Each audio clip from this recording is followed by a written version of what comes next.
बच्चों, मेरा नाम ईशु है। मैंने अपनी इससे पहली वाली वीडियो में आपकी बुक रुचिरा प्रथमो भाग का 8वां चैप्टर जिसका नाम सुक्ति स्तवक है, उसके 3 श्लोक कवर करा दिए थे। वे श्लोक आपको डिफिकल्ट लगे होंगे, लेकिन आज हम 4th से शुरू करेंगे। आप बार बार वीडियो को देखिए, वो समझ में आ जाएंगे। तो बच्चों शुरू करते हैं हम आपके चौथे श्लोक से। तो बच्चों, welcome to my channel learn with Vishu. आज हम आपके चैप्टर सुक्ति स्तवक का 4th श्लोक करेंगे। सुक्ति स्तवक का अर्थ होता है अच्छी बातें। इसमें आपको कई बातें बताई गई होंगी। वो अच्छी बातें इसलिए क्योंकि अगर आप उनको फॉलो करोगे ज़िंदगी में तो वो आपके लिए अच्छी साबित होंगी आगे के लिए, इसलिए इसका अर्थ हो जाएगा अच्छी बातें, सुक्ति स्तवक। तो आपके श्लोक चौथे से शुरू करते हैं। गच्छन् पीपीलको याति योजना नाम शतान्न अपि आगच्छन् वैन्तयो अपि पदम एकम न गच्छति। इसका बच्चों पहले मैं आपका जैसे श्लोक है इसका वर्ड टू वर्ड मीनिंग बताऊंगी, उसके बाद एक अन्वय शब्द करके होता है, उसमें श्लोक के वर्डों को आगे पीछे अरेंज करके उसके बाद सरलार्थ लिखा जाता है। इस अन्वय की वैसे इतनी खास जरूरत रहती नहीं, लेकिन है ना, अगर हम इस अन्वय के हिसाब से श्लोक का सरलार्थ करने की कोशिश करेंगे तो ये इजी पड़ जाता है। और ऐसा नहीं है इसमें कुछ अलग ही वो हो गया, बस श्लोक के शब्दों को आगे पीछे अरेंज कर दिया है, उससे है ना एक रिदम बन गई, एक लाइन सी बन जाती है। अब जैसे आप इसी में देखियो, वर्ड टू वर्ड देखना। गच्छन् का अर्थ होता है जाता हुआ, जाती हुई। पीपीलको चीटी, याति, याति का अर्थ होता है चली जाती है। योजना नाम, योजना नाम का अर्थ होता है कोसों दूर। शतान्य अपि, इस शतान्य अपि का आप वो देखिए, शतान्य पी, शतानी प्लस अपि। शतानी का अर्थ होता है बच्चों 100, अपि का अर्थ होता है भी, सैकड़ों भी। आगच्छन् का अर्थ होता है ना जाते हुए। वैन्तयो अपि, ये जैसे इसमें अपि जोड़ के कुछ बीच में डिफरेंस आया था ना, ये किसी संधि के हिसाब से आया, वैसे इस वैन्तयो अपि के हिसाब से आया, इसका भी हो जाएगा वैन्तय प्लस अपि। वैन्तय का अर्थ होता है गरुड़ पक्षी। गरुड़ पक्षी सबसे तेज उड़ान भरता है, इसलिए उसको यहाँ लिया गया है। पदम एकम, एक पद भी, एक कदम भी, न नहीं गच्छति जाती है। अब ये तो हमने पढ़ लिया इसमें वर्ड टू वर्ड, तो इसमें रिदम नहीं बनी, एक राइमिंग नहीं बनी, लाइन का कोई वो नहीं बना, कोई वर्ड कहीं है, कोई वर्ड कहीं है। तो उसी सब को अरेंज करके मैंने आपके लिए अन्वय बनाया है, इसके हिसाब से देखना, आपको सरलार्थ जल्दी समझ में आएगा। गच्छन् जाती हुई, पीपीलके, पीपीलके का अर्थ होता है चीटी। अपि भी, शतानी सैकड़ों कोस। शतानी योजना नाम, योजना नाम का अर्थ होता है कोस, कोस यानी कि दूरी, किलोमीटर्स। सैकड़ों कोस याति चली जाती है। जाती हुई चीटी भी सैकड़ों कोस चली जाती है। इसका मतलब ये बताया गया है, चीटी जैसे छोटी होती है वो धीरे धीरे चलती है, तो ये कह रहे हैं अगर चीटी भी चलना शुरू करे ना, चीटी अगर छोटे पैरों से, छोटे शरीर से भी चलना शुरू करे ना, अगर वो शुरू भी करे तो चलती चलती सैकड़ों कोस दूर चली जाती है। ये परम मैंने अपने पास से लिया है। कोई भी वर्ड जब आप अपने पास से लेते हैं उसको ब्रैकेट में बंद कर देते हैं। ये मैंने अपने पास से इसलिए लिया है क्योंकि इस और इस लाइन में डिफरेंस करने के लिए ये परम जरूरी था। परम का अर्थ होता है परंतु। परंतु अगच्छन्, गच्छन् का अर्थ होता है जाता हुआ, आगच्छन् का हो जाएगा ना जाता हुआ। परंतु ना जाता हुआ वैन्तय गरुड़ भी। पदम एकम, एक पद भी, एक कदम भी, न नहीं गच्छति जा पाता है। परंतु ना जाता हुआ गरुड़ भी एक कदम भी नहीं जा पाता है। जाती हुई चीटी भी सैकड़ों कोस दूर तक चली जाती है, परंतु ना जाता हुआ गरुड़ पक्षी भी एक कदम भी नहीं चल पाता है। ये इसका सरलार्थ हो गया। और इसका भावार्थ यानी कि इसका सार होएगा, जो यहाँ समझाने की कोशिश की गई है वो ये होएगा बच्चों कि ये एक चीटी का एग्जाम्पल ले लिया, एक गरुड़ का एग्जाम्पल ले लिया। चीटी सबसे छोटी और सबसे कम दूरी तय करने वाला जीव ले लिया, वही गरुड़ है जो वो बहुत दूरी तक दौड़ सकता है और उसके पंख भी बहुत बड़े बड़े होते हैं। तो इन दोनों चीज़ों का कंपैरिजन बताया और अब आगे इनकी कैपेबिलिटी बताई है। चीटी का बताया गया कि उसका छोटा शरीर, छोटे पैर है, वो अगर चलना शुरू करे ना, अगर उसमें चलने की हिम्मत भी हो तो चलती चलती सैकड़ों कोस दूर चली जाएगी। लेकिन सेम गरुड़ जिसके पास इतनी सारी फैसिलिटीज है, इतनी सारी उसके शरीर में गुणवत्ता है, जैसे बड़े पंख हैं, बड़ा शरीर है, वो सब होते हुए भी वो अगर नहीं चले ना, उसमें अगर मन में ये नहीं है कि भाई नहीं चलना, तो वो एक पद भी नहीं चल पाएगा, एक कदम भी नहीं चल पाएगा।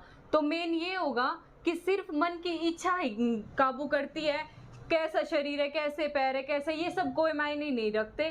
सिर्फ अगर हमारे मन में इच्छा हो कोई काम करने की तो वो काम आसानी से पूरा हो जाता है। तो इस श्लोक में यही बताया गया कि अपनी मन की इच्छा को स्ट्रॉन्ग बना और उसी हिसाब से चलो। यहाँ तक आपको 4th श्लोक क्लियर हो गया होगा। अब हम 5th श्लोक से शुरू करते हैं। ये आपका लास्ट श्लोक है और इजी भी है। मैं आपको बुक से पढ़ के सुनाती हूँ वर्ड टू वर्ड, उसके बाद ये अन्वय मैंने आपको पिछले श्लोक में बताया था इजी करने के लिए, उस हिसाब से हम क्लियर करेंगे इसको।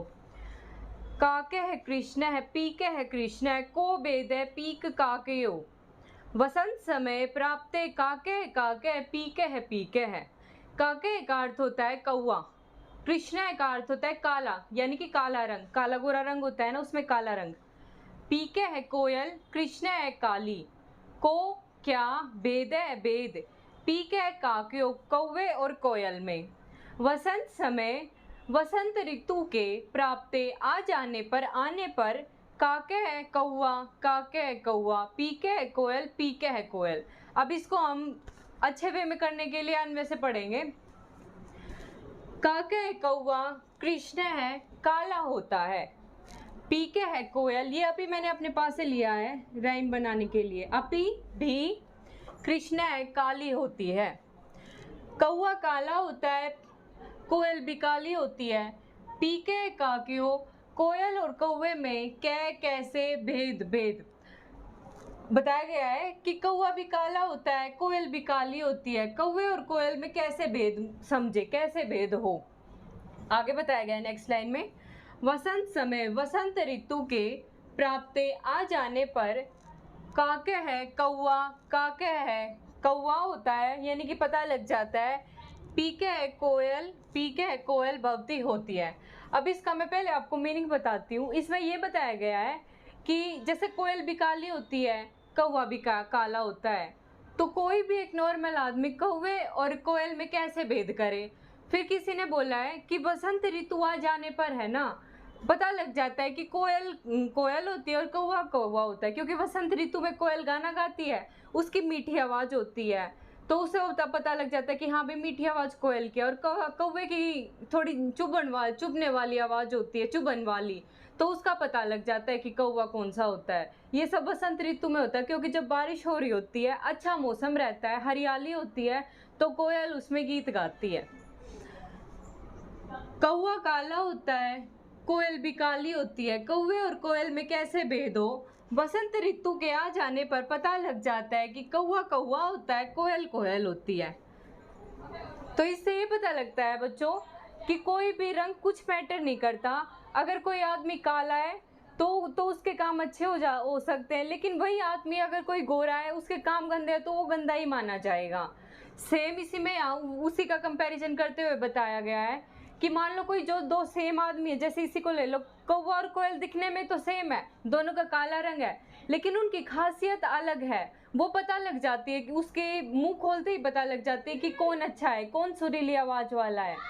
तो इसमें बताया गया है कि कौवा और कोयल में ऐसे भेद कर सकते हैं, रंग का कुछ फर्क नहीं पड़ता, शरीर हाइट कुछ नहीं होता, सिर्फ अपने टैलेंट से आदमी किसी को प्रूव कर सकता है। तो बच्चों यहाँ आपके मैंने ये इस वीडियो में 2 श्लोक और कवर करा के 5 श्लोक कवर करा दिए हैं। आई होप आपको समझ में भी आ गया होगा। अब हम शब्दार्थ करते हैं।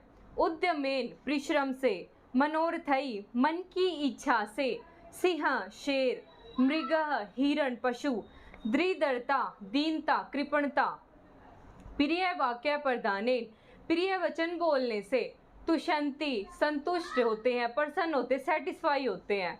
मानवा मनुष्य, तस्माद इसीलिए, वक्तव्यम बोलना चाहिए, वचने बोलने में, साधिता उपयोग किया है, भवेत होगा या होना चाहिए, सार्थकः प्रयोजन युक्त अर्थपूर्ण, काकः कौआ, कृष्णः काला, पीकः कोयल, पीकः काक्यो, कोयल और कौवे में प्राप्ते आने पर गछन जाता हुआ पिपीलको नर चीटी याति जाता है योजना नाम 4 कोसों का शतानी सो अगछन न चलते हुए वैनते गरुड़। अब आप सोचोगे ये शब्दार्थ पर ये तो हम खुद भी पढ़ लेंगे, लेकिन ये कई मुश्किल वर्ड होते जैसे ये प्रिय वाक्य प्रधानेन वक्तव्यम, कई ऐसे मुश्किल वर्ड होते हैं। मैं आपको बोल के बताती हूँ, इसीलिए आप जैसे मेरी कॉपी करके बोलना सीखे, क्योंकि संस्कृत में उच्चारण बहुत इंपॉर्टेंट होता है।